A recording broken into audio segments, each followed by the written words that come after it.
ఒక్కసారి ఈ వీడియో చూడండి, తర్వాత మాట్లాడుకుందాం. मोदी जी उसका तो हम भक्त हैं, पूजा करते हैं उनका। मोदी जी के भक्त हैं तो वो योगी जी के भक्त हैं। मोदी जी भी अच्छे हैं, तो अलग कहाँ एक ही हैं, दोनों अलग नहीं है।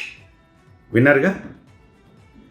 బీహార్లో ఎన్నికలకి కొన్ని వారాల ముందు, కొన్ని నెలల ముందు ఇలాంటి కొన్ని పదుల కొద్ది వీడియోలు కొన్ని కోట్ల మేర షేర్ అయ్యాయి.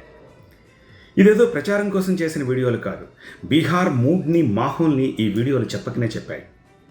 నిజంగానే మోదీ బీహారీలకు, ముఖ్యంగా బీహారీ మహిళలకు ఒక సాధారణ మనిషిలాగా, పాలిటీషియన్లా కాదు, ఒక ఆరాధ్య దైవంగా, గురువుగా కనిపిస్తున్నాడు.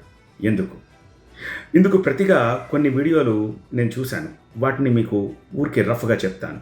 ఒక వీడియోలో హర్ ఘర్ మోదీ, హర్ హర్ మోదీ అని చెప్పారు. అంటే ప్రతి ఇంట్లోనూ మోదీ, ఆ మోదీ ఏ రూపంలో? శివుడి రూపంలో హర్ హర్ మోదీ అని చెప్పారు.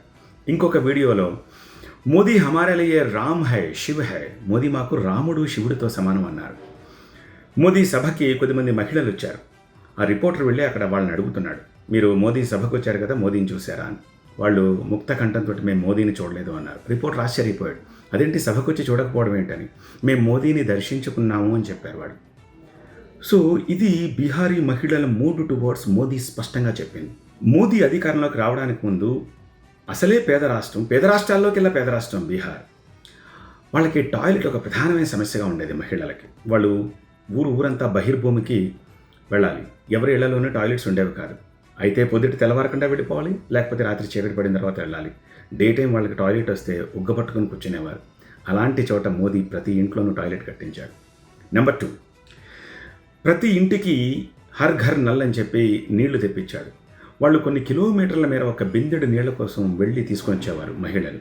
కానీ ప్రతి ఇంటికి కాకపోయినా కనీసం కొన్ని పాయింట్లు పెట్టి వాళ్ళకి నీళ్లు అందించాడు. ఇది నెంబర్ 2. నెంబర్ 3, ప్రతి ఇంట్లోనూ వంట చెరకే, రొటీన్ వంట చెరకతోటే వంట. అలాంటి చోట సిలిండర్లు ఇచ్చాడు. ఇలా అనేక పథకాలు, అనేక మార్పులు బీహారీ మహిళల్లో మోదీ తీసుకొచ్చాడు.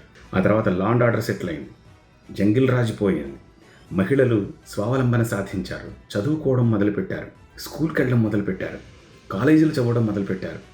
మహిళల విషయంలో మోదీ చేసిన ప్రతి పని మోదీని అక్కడ ఒక సాధారణ మనిషిలా కాకుండా దేవుడిలా చూసేలా చేశాయి.